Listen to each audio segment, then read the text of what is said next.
Hi, this is Mrs. Merrill, and today is Thursday, February the 3rd, but I'm recording for you the virtual snow day material for Friday, February the 4th, just in case we're out.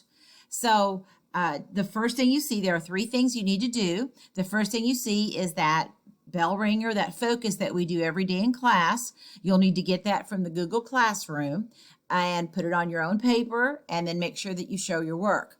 And then the last two activities, 3 and 4, those are the handouts that I gave you in class yesterday. Remember, I gave you a packet that had 2 papers for Thursday, and then I additionally gave you 2 papers for Friday, and they were all paper clipped together.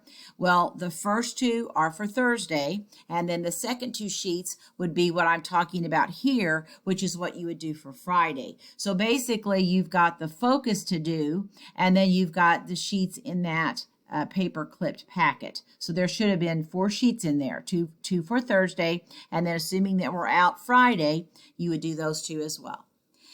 All of this is outlined for you on your screen or also in the Google Classroom. So I hope you stay safe, and I'll see you soon. Bye-bye.